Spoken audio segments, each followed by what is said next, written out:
today we will present our semi-detailed lesson plan. But before that, I will first introduce our class profile.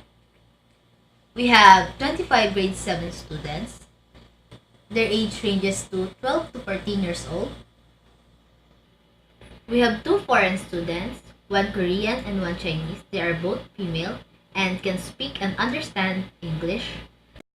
We also have 2 students with special needs, a boy with ADHD or attention deficit hyperactivity disorder. It is a medical term used for difficulties in attention and self-control that can make the student fidget and moves around a lot. And also a boy with Tourette syndrome. It is a neurological disorder characterized by repetitive, stereotype, and involuntary movements and vocalization called tics. And lastly, we have 11 regular female students and 10 regular male students. For gaining attention, the teacher will get the students' attention by showing the set of pictures on the PowerPoint. The students prefer pictures than words because in pictures or images, they can easily see what is being described and they can understand it more clearly. The teacher will ask the students on what they observe on the pictures. Each set of pictures are not the same. On the first set of pictures, the students are expected to give their similarities. On the other hand, the second pictures, they are expected to give their differences. Then after that, the teacher will now proceed on studying the words with same or opposite meanings as others. At the end of the discussion, these are the objectives that are expected to be learned with the student. Differentiate synonym from antonyms. Use the dictionary to find synonyms and antonyms from the given words.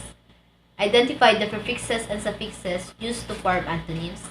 And lastly, write news headlines using synonyms and antonyms.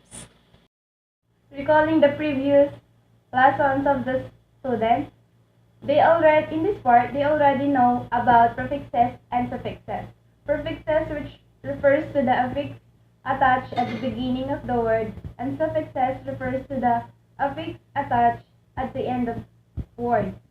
And in this part, they also learn that once a word adds suffixes and prefixes, the meaning will change.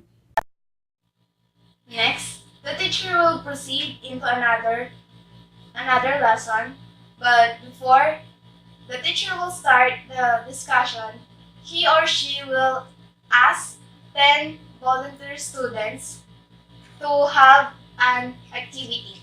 So, the 10 volunteer students will be divided into 2 groups. Each group will consist of 5 members. This row is for the group 1, which they will instruct to identify the opposite meaning of the given words. For example, the first, blank or none. So the opposite meaning of none is all. Then the students will paste their answer inside the honeycomb. For the second group, they will instruct to identify the same meaning of the given words. For example, in the first given words, blank or look, the same meaning of look is stare. They will paste.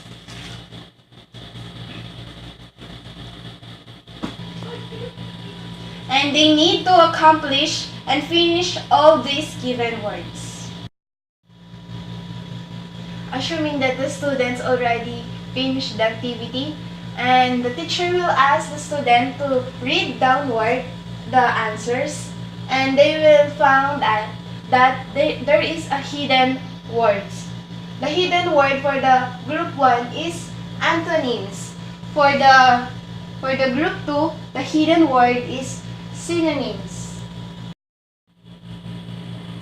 In this activity, the teacher used simple shapes such as honeycomb and colors that complement each other to avoid the unnecessary distraction of the students. Before discussing the lesson, the teacher will first provide an advanced organizer for the student with special needs. It is already chunk for the student to easily comprehend the lesson. So after the activity, the teacher will now introduce the lessons, which is synonyms and antonyms. For the PowerPoint, the teacher will use black and white template so that students with ADHD will not be confused and distracted with the different colors presented to them at once. The teacher will define first the synonyms, which refers to the words that mean the same or almost the same. And the teacher will also provide some examples. Examples: small, little, tiny, miniature, pretty, beautiful, lovely, pleasing, charming, and attractive. Next, the teacher will also define the antonyms. Antonyms, which refers to the words that mean opposite or nearly opposite things. As well, the teacher will give some examples for the student: kind, cruel, big, small, ugly, and attractive. To relate the prior knowledge to new lesson, the teacher will review a little about prefixes and suffixes. Prefixes refers to the word and a fix attached to the beginning of the word. The teacher will also give some example like satisfactory, unsatisfactory, tolerant, and intolerant. As well to the suffix, the teacher will discuss the definition of it and suffix attached to the end of the word. The teacher will also give some examples like thought, thoughtless, smoke, and smokeless. Since there are some synonyms word, if added suffixes and prefixes, the meaning will become antonyms. These are the providing guidelines for each student. For a student with ADHD and Tourette syndrome RTS, in order to catch up with the lesson, we have here some accommodation and modification. But before that, their seat should at the front of the teacher where the teacher can easily assist them. For a student with ADHD, the teacher allow him to use electronic dictionary with internet access because people with ADHD have good hearing. Looking at a textbook with too much words that are not chunk will cause dizziness and distraction. However, listening to the definition of the words, providing with the listening tools like earphones, their attention will be the voice itself, and there is a possibility that they would not lose their concentration. So the second is the chart. So the chart modified for students with ADHD, the teacher will provide pieces of papers with words in it. Students will match the word to its synonyms and antonyms. So the third is the recorder. So teacher will require students with ADHD to bring their own recorders or any electronic devices with recording app. And instead of answering by writing, a student will record their answers and pass it to the teacher. Fourth is the advanced organizer. Teacher will provide students with advanced organizer about the lesson that materials is already chunk and easy to comprehend. For students with Tourette syndrome, teacher requires students with Tourette syndrome to bring their own recorders or any electronic devices with a recording app. Instead of giving written exam and assignment, students will record their answer and pass it to the teacher. Teacher provide them a notes or organizer about the lesson. The materials is already chunk and easy to comprehend. For foreign students, they're allowed to use translator and their own dictionaries. Teacher will require foreign student to bring a device capable of translating from Chinese or Korean to English, or vice versa in case they do not understand some words. Students can use their own language dictionaries to expand their understanding and vocabulary. Dictionary can be a hardbound or an application in their phones. For listening performance, we have here a multiple choice quiz. So to answer this quiz, they'll be using a dictionary and then encircle the correct answer for each item. So the student with special needs will use electronic dictionary with internet access, and they will listen to the definition provided with listening tools like earphones. So the teacher will require foreign students to bring a device capable of training from Chinese or Korean to English, or vice versa in case they do not understand some words. So for example, highlights. What is the synonym of highlight? So when we say highlight, you emphasize something. So the letter A is the correct answer. So they will encircle the letter A. For the part 2 activity, they will also use dictionary to complete the given prompt. So they will also encircle the correct answer. For example, this number 10, the word careless and cautious are blank.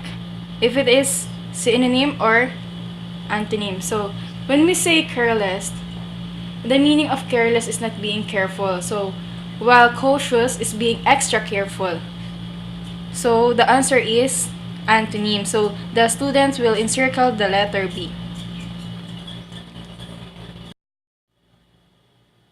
Assuming that the students are already done with their activity, now the teacher will give her feedback.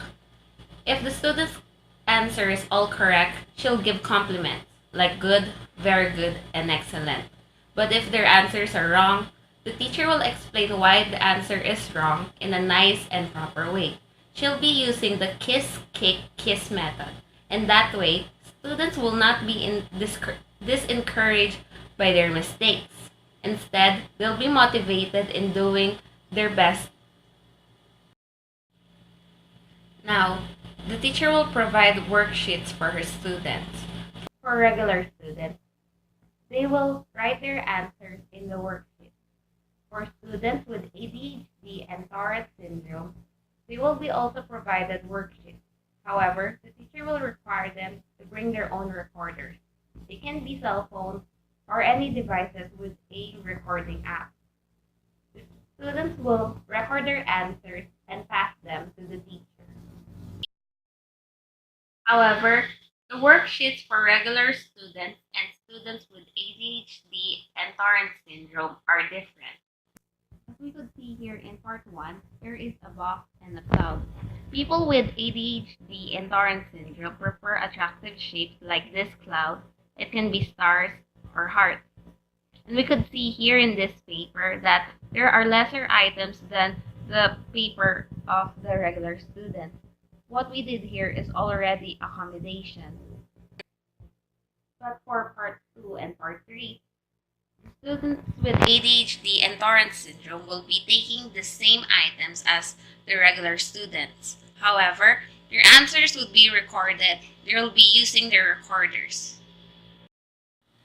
In part 2, we're going to use suffixes and prefixes in each item. Here, we could see that there are 5 different kinds of words. We're going to transform these words to antonyms. In the first item, it's kind. The antonym of kind is bad. However, we're going to use suffixes and prefixes. So, if we're going to transform kind to an antonym using those, it's going to be unkind.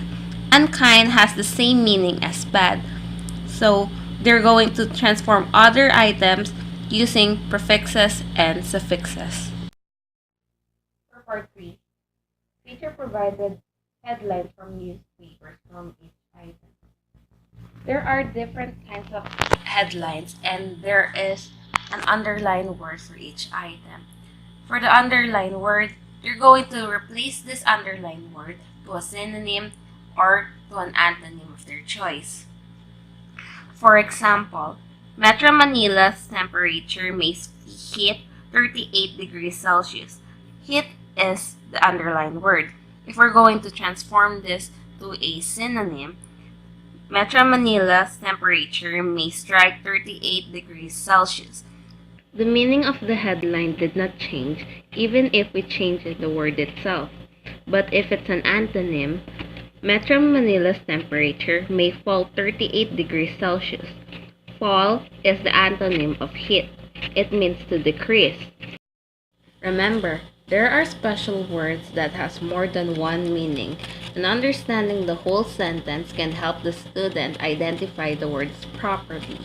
The teacher used headlines from the newspaper in order to be a practice in using synonyms and antonyms.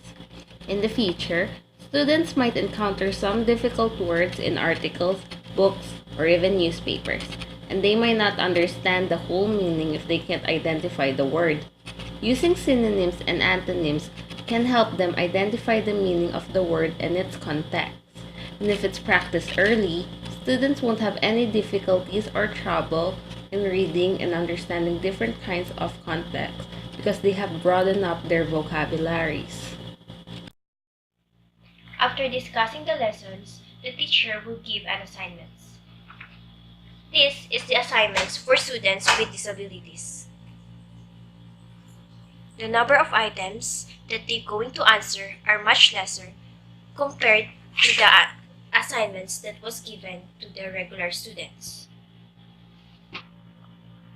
In order for them to answer it, they have to listen to the recording and encircle the two words that are synonyms, which is in the test 1.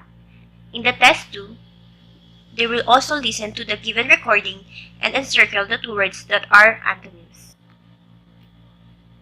For the regular students, they just have to read each sentences and write a synonym and antonym from the word box for each underlined word on the line provided.